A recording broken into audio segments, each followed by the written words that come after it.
días! Hoy estamos en el episodio 4 de Come con Lina y vamos a hablar sobre el SIBO. Vamos a hacer una primera parte sobre tipos de SIBO, síntomas, diagnóstico y en el próximo ya hablaremos sobre el tratamiento. Así que ¡vamos para allá! Bueno, empezamos en primer lugar hablando sobre lo que es el SIBO, ¿vale? Para que un poco lo conozcamos todos. Y bueno, el SIBO es un sobrecrecimiento bacteriano en el intestino delgado proximal. Normalmente en el intestino delgado no debe haber bacterias porque se dedica a otras funciones, a la digestión y absorción de nutrientes, y en el colon es donde sí que hay normalmente una diversificación de bacterias, ¿vale? Y entonces cuando hay una mayor producción de bacterias en el intestino delgado, que es donde no deberían haber, pues entonces es cuando se produce lo que ahora está de moda y famoso SIBO. Entonces, cuando hablamos del SIBO, ¿vale? Lo que también queríamos un poco hacer llegar a la gente es que no solo hay un tipo de SIBO, porque hablamos de un SIBO abstracto y lo primero es saber qué es eso, que lo acabamos de explicar, pero saber también que hay varios tipos de SIBO y saberlos diferenciar. Entonces, Fanny, explícanos los diferentes tipos de SIBO que tenemos. Pues exacto, como has dicho, tenemos 4 tipos de SIBO. ¿Vale? El más conocido es el SIBO de hidrógeno, que es el producido por las bacterias productoras de hidrógeno. Después tenemos el SIBO de metano, o denominado HIMO, y este es producido por un exceso de arqueas que lo que hacen es producir este gas de metano. Después tenemos el SIBO de sulfuro de hidrógeno, que las bacterias que están en exceso son aquellas que producen sulfuro de hidrógeno. Y finalmente tenemos otro SIBO, que es el fúngico, o denominado también SIFO, que se produce cuando hay un exceso de levaduras en el intestino delgado. Así que es muy importante diferenciar estos 4 tipos de SIBO porque de ello va a depender también el tratamiento. Entonces, quedaros que hay 4 tipos de SIBO. 4 tipos de SIBO. El SIBO de hidrógeno, el SIBO de metano, el SIBO de sulfuro de hidrógeno y el fúngico, o SIFO, ¿vale? Bueno, pues a partir de aquí, que ya tenemos esto claro, muchas veces nos preguntan en la consulta que esto por qué le sale a uno, y esto por qué me ha salido a mí. Bueno, pues lo que intentamos explicar es que esto no es una única razón, ¿vale? Que normalmente se juntan como varias razones y es como multifactorial. Y se juntan con el tiempo, porque esto no es una cosa de que ha pasado algo y como consecuencia produce algo, sino que se van juntando factores en el tiempo que al final desencadenan esta disbiosis intestinal. Entonces Eva nos va a comentar un poco qué diferentes tipos de causas pueden haber o antecedentes, ¿vale? Que nos pueden ir desembocando un poco en esta consecuencia. Eso es, que como bien ha dicho Lina, al fin y al cabo es multifactorial, no hay una única causa, hay veces que tira más una causa que otra, pero sí que es verdad que suelen aparecer varios factores que nos pueden influir. Una de las principales causas, sobre todo para el tema de SIBO de hidrógeno y de metano, suele ser la genética y la constitución, ¿no? Hay una parte genética que nos puede influir.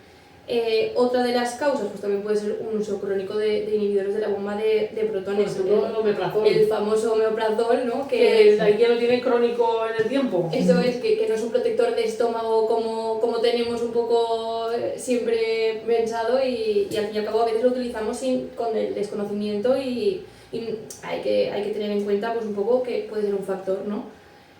Otro de los factores, una infección por Helicobacter pylori o cualquier otro parásito que nos pueda afectar, ¿no? Pues también influye.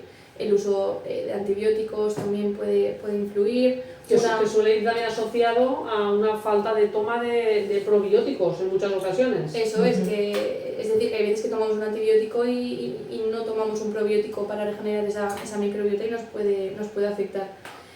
Otra de las causas, pues también una mala higiene bucal, ¿no? Que al fin y al cabo entra todo por la boca y al fin y al cabo va a parar al intestino, o sea que también hay que tener una buena higiene bucal y tenerlo en cuenta.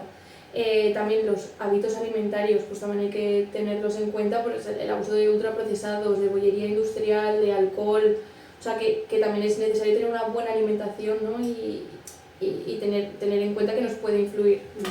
El estrés, el famoso estrés crónico que sufre la mayor parte de la población y que nosotros en consulta también lo vemos y muchas veces no lo tenemos en cuenta porque pues no, al final lo acabamos normalizando y hay que saber que es algo que nos influye también a una disbiosis intestinal. Y muy importante de detalle, lo acabamos normalizando. Eso es, lo acabamos normalizando. Es como que vivir así es normal. Claro, vivimos en un mundo de estrés y al fin y al cabo lo tenemos ya persistente. De estrés O a lo mejor crónico. que no lo sabemos gestionar. Una cosa es que uno viva estresado, pero que tampoco lo gestione bien. Una mala gestión del estrés. Sí, sí, sí. Y normalizamos el estrés y después los síntomas que después veremos que también se normalizan Eso al es. final.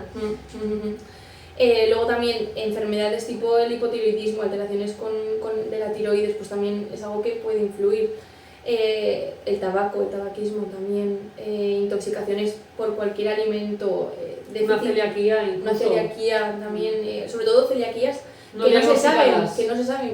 que se tienen y pues puede influir el famoso iceberg de la celiaquía, ¿no? Que muchas veces no se sabe que tiene la celiaquía y al final pues es una de las Aparece. causas. Sí.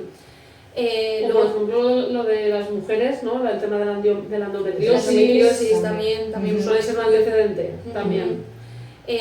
Luego también, por ejemplo, un déficit también en la secreción biliar y pancreática, pues también es una de las causas. ¿No? Ya habéis visto que hay varios factores que nos pueden influir, que muchas veces es un conjunto de varios, o hay veces que se ve claramente pues, una causa que bastante clara, pero que hay veces que también es complicado, o sea que hay que hacer una valoración bastante integral de esa persona, que no todo aparece por lo mismo. Ujú. Y alteraciones en la motilidad intestinal, ¿no? Que por eso Ujú. también se puede desarrollar. Un estreñimiento, por ejemplo, Claro. que hay mucha gente que padece estreñimiento de forma crónica que no saben ni desde cuándo. Y Diarrea bueno, también. eso no es normal, aunque uno piense que bueno, es que yo ya de por sí voy estreñido siempre. Bueno, pues normal No, no Y es. si no, lo hay que normalizan a lo mejor no es un factor que ellos tengan en cuenta, pero cuando te pones a A preguntar sumarle otras cosas, claro. dicen, es ah, uno sí, más. pero yo lo tengo siempre, Claro. ya. Y luego todo esto desemboca en una serie de sintomatología que suele aparecer en las personas. Hay una muy característica, que son las alteraciones que se producen por la acumulación de gas, que es lo que al final, cuando se hace el diagnóstico, es por el test de aire expirado, que ahora hablaremos. Entonces, estas alteraciones intestinales asociadas a esta acumulación de gas suele estar relacionado pues, con el famoso hinchazón abdominal. Se suele comentar pues, que es que me siento hinchado como si estuviera embarazada, es un poco el comentario. O dolor abdominal, como en determinados puntos, muy localizado. Luego también gases, eso es muy habitual, ¿vale? O pedetes, o hay mucha gente que eructos, ¿vale? Eso también es muy frecuente. Que es indicativo de disbiosis también oral. Oral, exacto. Luego, náuseas, sobre todo también acidez de estómago, reflujo, ardor, suelen ser síntomas que uno casi que los normaliza o incluso los palía con el omeprazol, ¿vale? Pero si en cuanto se deja de tomar el omeprazol, vuelve a aparecer, con lo cual no está solucionado el origen del problema. Está poniendo un parche que al fin y al cabo pues, se reducen los síntomas, pero no deja de... Y luego alteraciones en la motilidad, o bien diarrea, porque hay gente que tiene diarrea, o bien el estreñimiento que hace un momento estábamos hablando. Pero además de estos síntomas intestinales, hay otros tipos de síntomas. Eso es, que al fin y al cabo, pues, si tenemos una microbiota aumentada, pues puede hacer, ¿no?, que dañen estos enterocitos, que son las células que tenemos en el intestino, y puede hacer que haya una inflamación, ¿no?, en el intestino. Pueden aparecer déficits a nivel nutricional, tipo, vemos también en consulta pues, deficiencias de hierro o de vitaminas, tipo la B12, vitamina D, la E también, por ejemplo. Luego, aparte, intolerancias alimentarias, que eso también lo solemos ver en consulta, vienen relacionadas con fructosa, sorbitol, lactosa, que al fin y al cabo no dejan de ser una mala absorción también. A veces viene la gente con una intolerancia a la fructosa y lactosa y realmente Y al de final- base vamos desgranando y hay un SIBO. Eso es. Sí. Luego, aparte, también astenia, un cansancio acumulado que también suele estar bastante presente en esa persona. Pérdida de peso o incluso aumento, también depende de qué Sin paciente. una causa justificada, eso también suele ocurrir, que durante un periodo de tiempo se ha perdido mucho peso Y no se sabe de qué viene, Mm. y puede estar asociada al estrés, pero al fin y al cabo no deja de inflamar también un poco esa barrera intestinal. Y bueno, luego también está el tema de cándidas o de levaduras intestinales que pueden estar relacionadas, puede haber un SIBO y aparte un sobrecrecimiento de cándida también. Claro, estaríamos con el SIFO, que podrían convivir varios Eso tipos de es. SIBO. Que antes hemos dicho que habían 4, pero podrían estar conviviendo varios de ellos. Y luego hay otro grupo de síntomas que normalmente suele ir asociado a que todos estos síntomas anteriores no se han solucionado con el tiempo. Entonces, con el tiempo se han ido desarrollando, por ejemplo, otro tipo de enfermedades autoinmunes, afecciones dermatológicas, alteraciones del sistema inmunitario cursando con inflamación sistémica, alergias. Han ido, a raíz de todo lo anterior, pues han ido con el tiempo cronificándose y han desembocado en otro tipo de síntomas que van apareciendo y que al final nos metemos en una coctelera y aparece el SIBO, ¿vale? Pero bueno, el SIBO no es solo un SIBO, sino que engloba muchas más cosas que estamos viendo. Y bueno, para ir cerrando un poco esta primera parte, vamos a hablar sobre el diagnóstico, ¿vale? La prueba principal, Fanny, es el famoso test de aire expirado con lactulosa. Explícanos un poco en qué consiste. Pues, bueno, este es el test que se utiliza más, es rápido, no es invasivo, incluso lo puede hacer el paciente en casa. Sí que comentar previamente que hay otro test, que es el test de aspirado yeyunal, que se hace por endoscopia y se ve si hay un sobrecrecimiento bacteriano en el tramo de intestino delgado, que es el yeyuno. No obstante, este test pues es invasivo, se tiene que hacer mediante endoscopia y también podría resultar un falso negativo porque podemos tener un sobrecrecimiento bacteriano en otro tramo del intestino delgado, en el duodeno o en ilio. Entonces, para que lo sepáis simplemente, pero el que se utiliza más es el que ha dicho Lina, que es el test de aire expirado.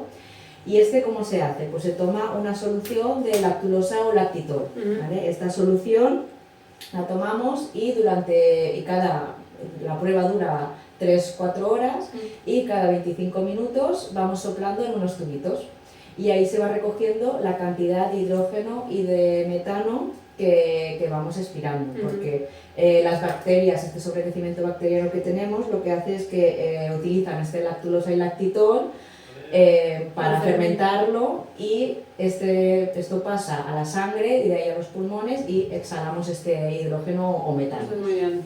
Vale, entonces sería ese como se realiza, ¿no? Y la duración, para que tengáis en cuenta, es de 3 a 4 horas. Una prueba que tenemos que realizarla con calma. Hay que hacer una dieta específica también los días previos. Exacto. Evitar antibióticos, probióticos también. El mes antes quitar antibióticos, probióticos y la dieta específica los días previos y sobre todo el día de antes pues eliminar todos los azúcares fermentables, principalmente todos los hidratos de carbono, y también se recomienda pues estar en reposo, no hacer ejercicio ese día, el descanso y un ayuno de 12 horas. Muy bien. Después los resultados, también es importante saber interpretar esos resultados. Muy importante. Porque es lo que nos va a determinar si tenemos un SIBO o no, o qué tipo de SIBO. Entonces, si valoramos el hidrógeno, tenemos que ver que antes de los 90 minutos haya una elevación de 20 ppm respecto al valor basal del gas de hidrógeno. Si miramos el metano, tiene que ser superior a 10 en cualquier punto de la gráfica. Eso es.